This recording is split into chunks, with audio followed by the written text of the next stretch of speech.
was that? Oh, oh my God. Down there, look. I never thought I'd be the one telling these stories until I realized how many people have no idea what's really happening in plain sight every single day. There's this terrifying phenomenon occurring all across the world on farms and construction sites that most folks just walk past without a second thought. Workers show up in the morning, get to work in a particular area, something happens, and then they leave in a body bag. And although these dangers are commonly known to those in the industry, they keep happening anyway. In fact, by some measures, this phenomenon is on the rise, and what I'm about to share with you will change how you look at everyday work forever. You see, it's easy to pass by someone up on a roof laying shingles or spreading tar under that blistering Connecticut sun without realizing you're watching one of the most dangerous professions in America unfold right before your eyes. Behind that everyday sight is actually a job that ranked fourth on the list of the 25 deadliest occupations in the United States back in 2018. By 2023, it had climbed to third, sitting just behind logging workers and commercial fishing. And trust me, it's not hard to see why when you understand what really happens up there. Roofing combines all the hazards of construction: heights, ladders, heat, power tools, unstable surfaces, with the added challenge of working in completely unpredictable outdoor conditions. Whether it's the extreme heat that makes the tar bubble like molten lava in summer, or those ice-slick shingles in winter that turn every step into a potential death trap, roofers are constantly operating in environments where even the most routine task can become a life-or-death situation in seconds. Here's what most people don't know. Roofing is one of only 4 professions where the fatality rate tops 50 deaths per 100,000 full-time workers each year. From 2003 to 2013 alone, more than 3,500 construction workers died from falls, and here's the part that'll keep you up at night. Most of them were completely preventable. But that's just statistics, and behind every one of those numbers is a real person with a real family and a real future that got cut short in the most horrific way imaginable. And that brings me to October 15, 2004, in Torrington, Connecticut, where one of those statistics became a nightmare that still haunts everyone who witnessed it. It was a chilly October morning, and 21-year-old Robert kissed his wife and baby daughter goodbye, just like he had every other morning. He had no idea that this routine goodbye would be his last. It was just past 11 a.m. when 6 men found themselves on the roof of Warner Theatre's Nancy Marine studio in downtown Torrington. 2 other workers were assisting at street level, part of a larger crew working to repair the aging structure. The setup was typical of any tar roofing job you've probably seen 100 times without thinking twice about it. Down on the ground next to the theatre sat what looked like an innocent enough piece of equipment, a tar kettle about 3 feet deep, filled with 300 gallons of molten hot roofing tar. This stuff bubbled away at temperatures between 475 and 500 degrees Fahrenheit. To put that in perspective, that's hot enough to instantly destroy human flesh on contact. A pipe ran from this kettle up to the roof, where the men would spread the tar across the surface as they worked. As the morning wore on, Robert was pushing a bucket across the rooftop when something went wrong. In that terrible instant that changes everything, he slipped. And what happened next is something that no human being should ever have to witness. Robert plummeted head first from the roof directly into that bubbling vat of molten tar below. The sound alone, I can't even imagine. 2 men immediately rushed to pull him out, one of them being Robert's own father-in-law. Both men were burned in the process, one so badly that he needed to be airlifted by helicopter to a burn center. But for Robert, the ordeal was almost instantly fatal. From the moment his body hit that tar, he was gone. In the parking lot behind the theater, the rest of the crew gathered, and what they witnessed there tells you everything about the horror of industrial accidents. Some wept openly. One man, his face and clothes spattered with tar, wandered in circles with his head down, completely unable to speak. Another leaned against a brick wall, shielding his eyes with a trembling forearm. When police arrived and OSHA investigators showed up with the city's building inspector, they began collecting evidence and taking photos while trying to get coherent statements from witnesses who could barely form sentences about what they'd seen. But what the investigation revealed cast an even longer shadow over the entire incident. The company had been cited for 8 separate safety violations related to this very project. 2 of those violations were for failing to provide a fall arrest system, basically safety gear that's supposed to catch a worker before they plummet to their death. You know, harnesses attached to ropes, fall guards set up at the edges of roofs. Simple stuff that saves lives every day. Unfortunately, none of that equipment was in use at the time. And here's what makes it even worse. It wasn't the first time this company had been in trouble. Just 3 years earlier, they'd been fined for the exact same violations. Robert's autopsy later confirmed what everyone suspected at the scene. He died from asphyxia by submersion and thermal injury. In plain terms, he fell into that vat, couldn't breathe, and was burned alive in an instant. If you think that's as bad as industrial accidents get, what I'm about to tell you will prove you wrong. Because sometimes, the danger doesn't come from falling down. Sometimes it comes from being trapped high above the ground with absolutely nowhere to run. October 29, 2013, started out like any other maintenance day for the technicians working at the Piet de Wit wind farm in a village in southwest Netherlands. It was the second day of routine work on one of those massive wind turbines, the kind of job that specialized teams handle all the time without incident. For workers were up inside what's called the nacelle. That's the capsule sitting at the top of the tower that houses the turbine's generator and mechanical parts. They were 230 feet above the ground, nearly the height of a 20-story building, carrying out preventative maintenance on a Vestas V66 turbine that had been operating for about a decade. Among the team that day were 19-year-old Dan and 21-year-old Arjan, both from small towns in the Netherlands, part of a new generation of turbine technicians.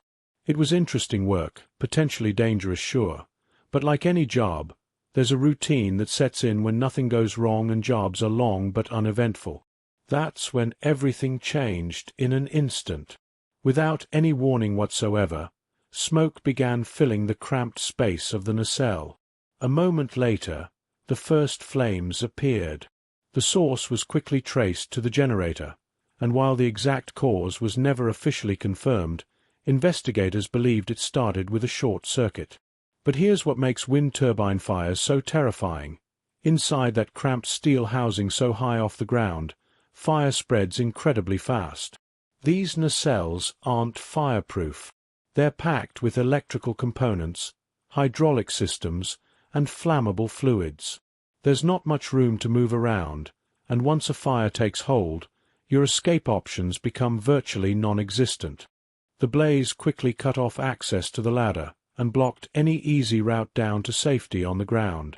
2 of the technicians managed to react fast enough. One later said they literally jumped through the flames to reach a narrow staircase.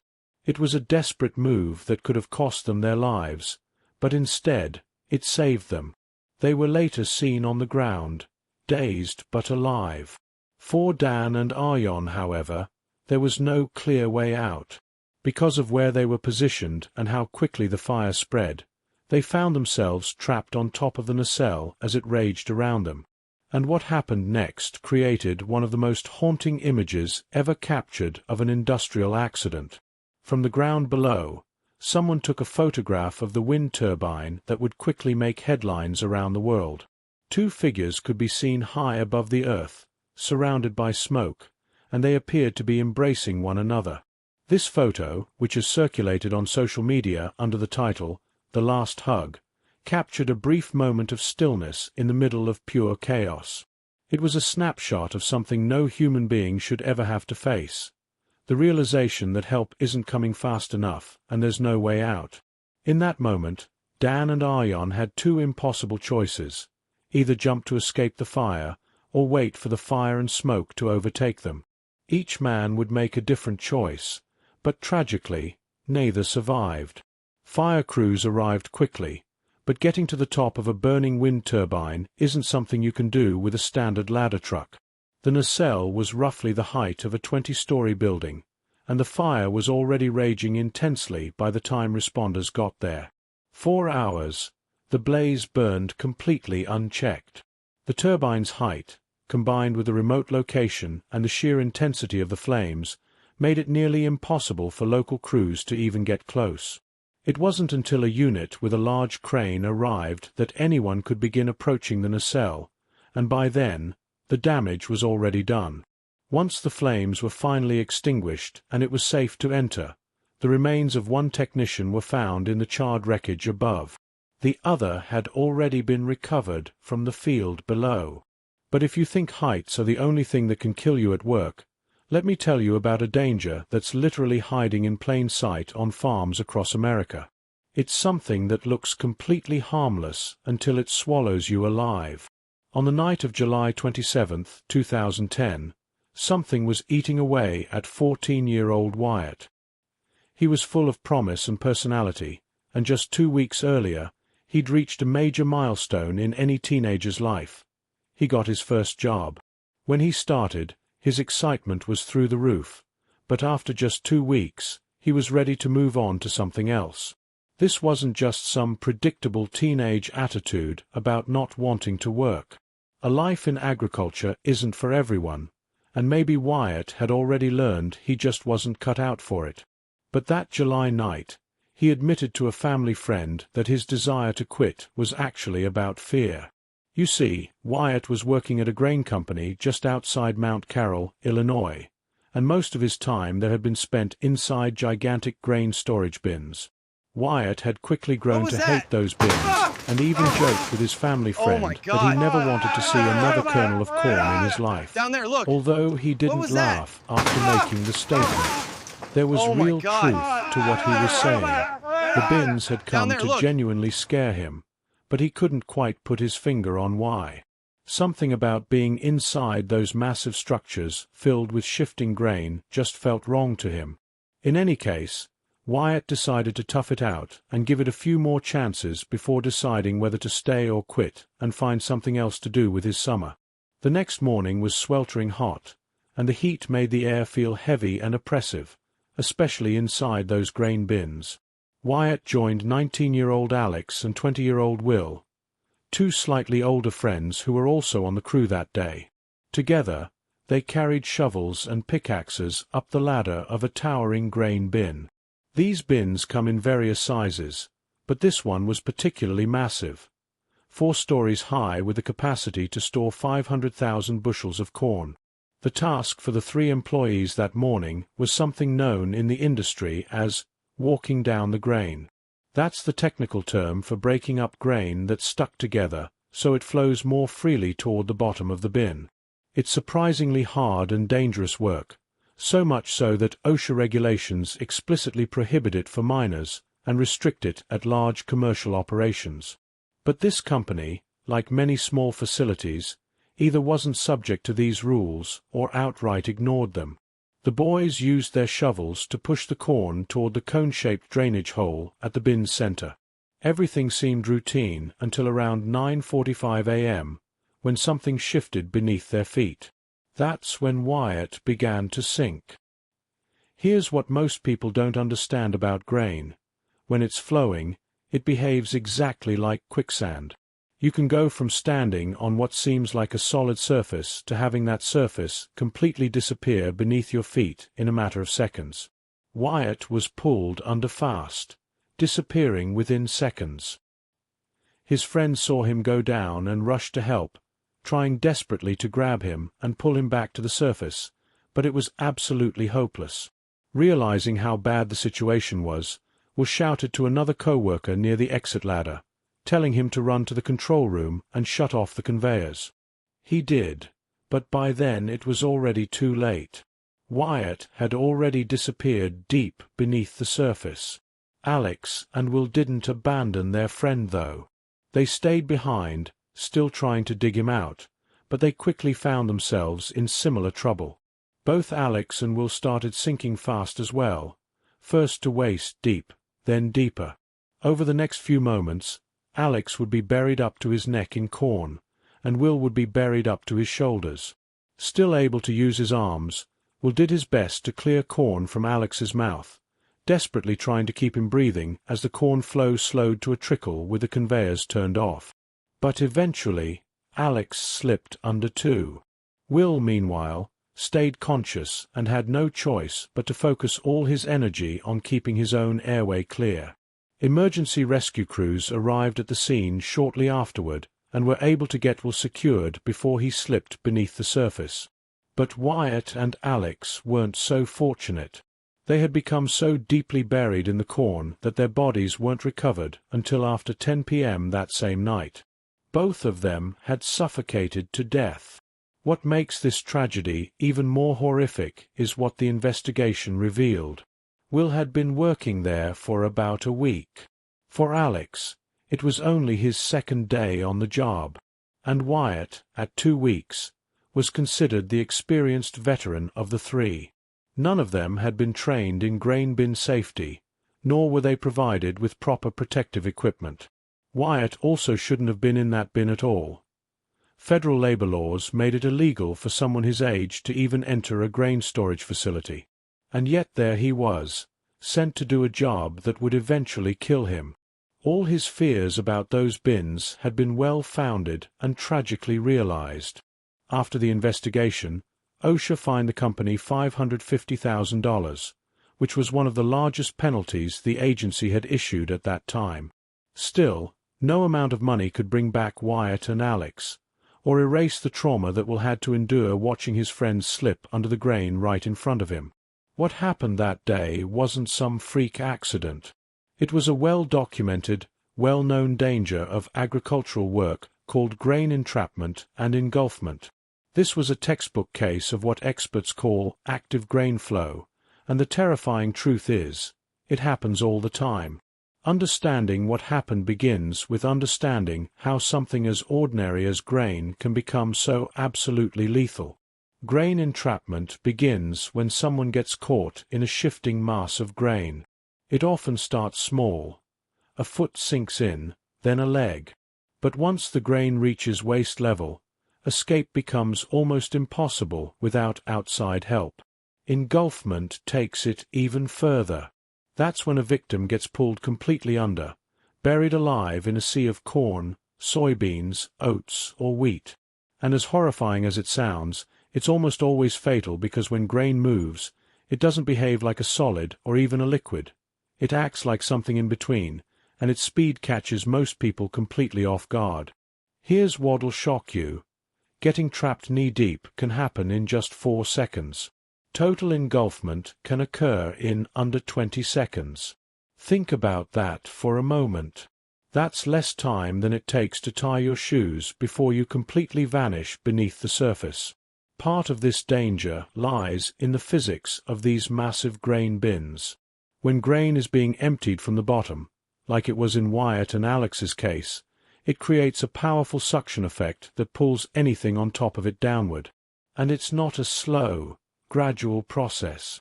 Grain can move through an opening at incredible speed. Even once the grain stops flowing, that doesn't mean the danger has passed. If a victim is partially buried, the grain around them acts like concrete.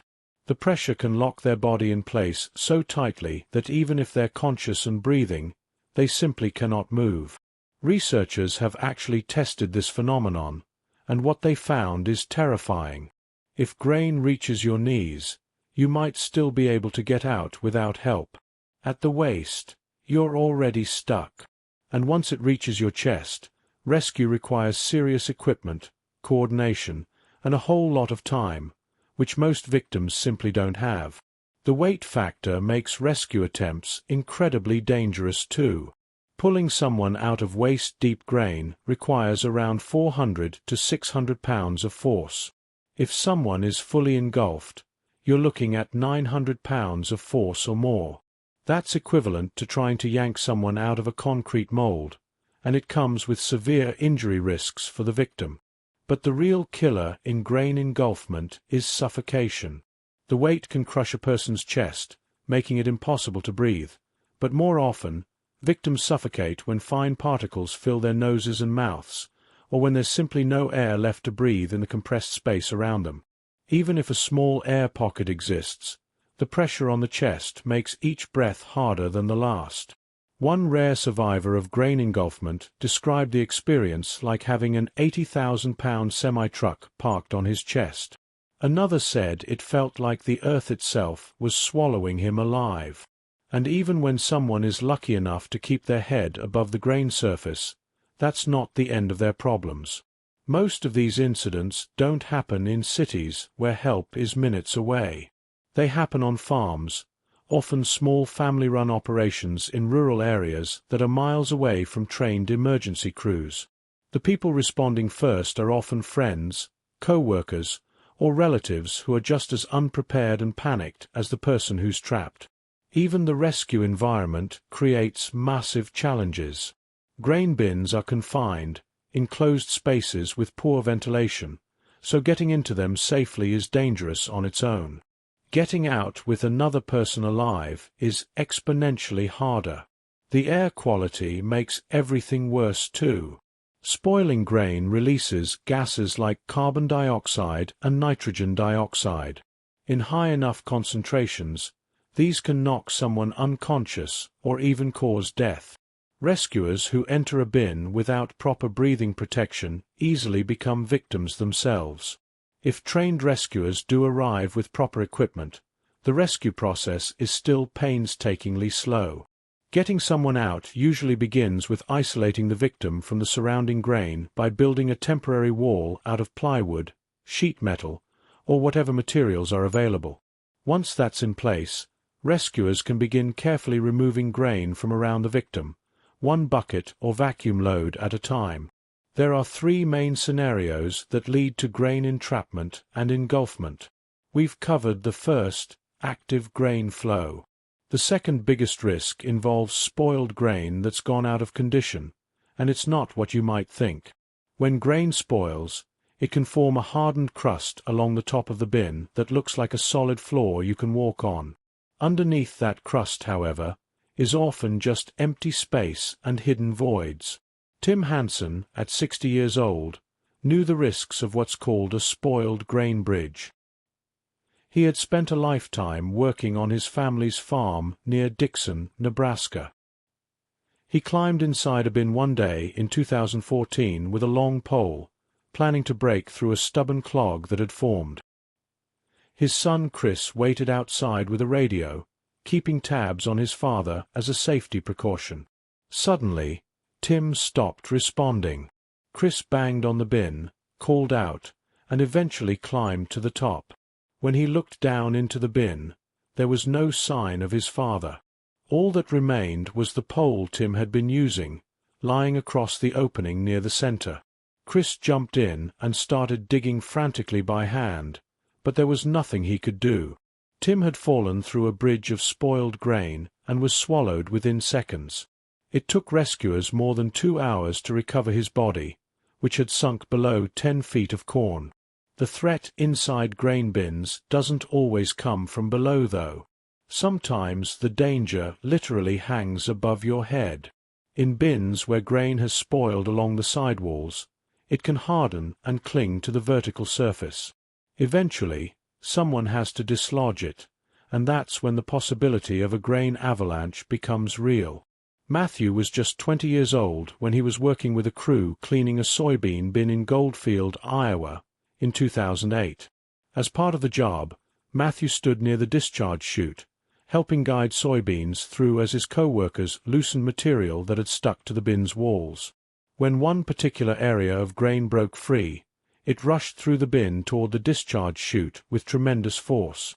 The flow knocked Matthew off his feet and dragged him into the chute toward the conveyor belt outside. His foot got caught momentarily when a co-worker tried to close the gate, but that only complicated the situation further. Nothing Matthew's colleagues could do was enough.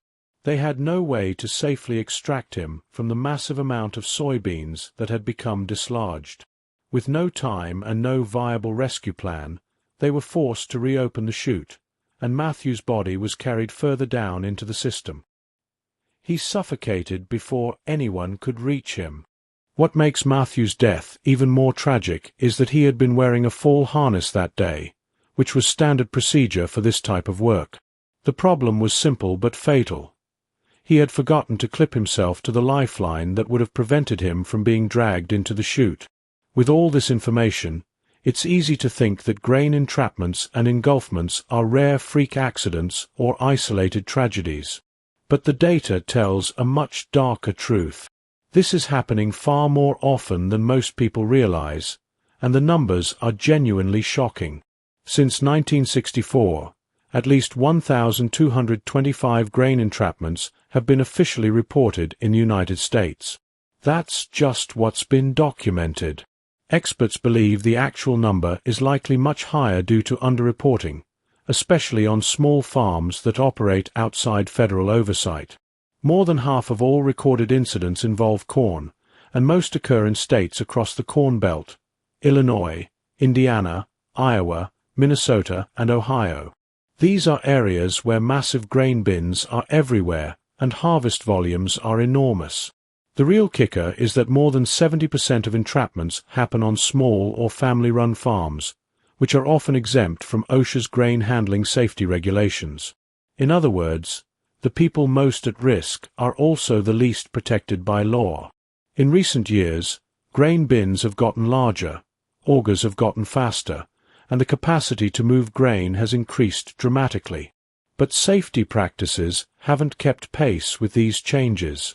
While overall farm injuries have been trending downward lately, grain entrapments are actually on the rise.